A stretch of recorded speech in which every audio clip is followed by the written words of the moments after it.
masyadong malaki ba ito para sa isang distrito?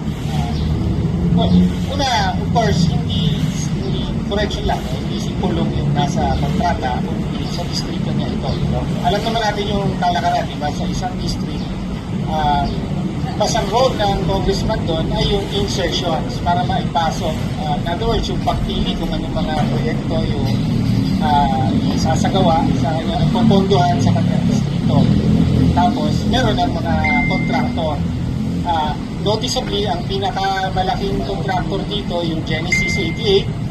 So, ito yung kay Escandor, dating presidential advisor ng dating Pangulong Duterte. So, in other words, malapit talaga ito sa mga Duterte. As to yung question mo, kung napalaki ba, hindi yung kabuuan, di ba yung nabalita na over 3 years ay umabot sa 51 billion pesos ang appropriations, hindi yung buong tinignan natin. As I said, 121 projects, 121 contracts, more or less mga 6 billion ang coverage nun. Tapos out of that, 80 yung sabi natin, dapat mas imbestigahan dahil may mga red flag, may mga marka ng anomalya ang mga ito.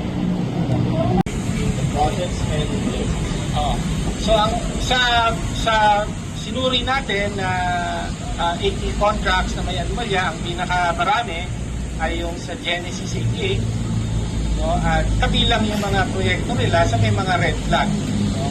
At ang may-ari nitong Genesis 88 ay isang known Duterte supporter, and in fact naging part ng cabinet ni dating Pangulong Duterte.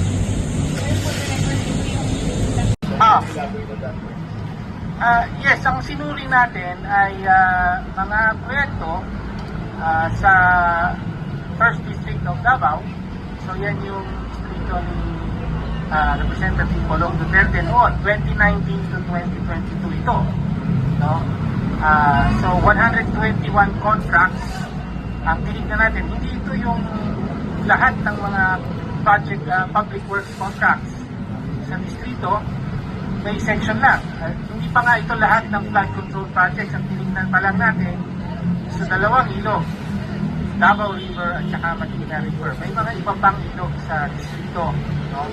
Yun lang ang tinignan natin. So, limited lang, hindi pa lahat. Pero dito pa lang, may 80 contracts, again, 80 contracts worth 4.4 billion pesos na tingin natin questionable. pag nakaagaw sa iyo, attention, mga proyekto na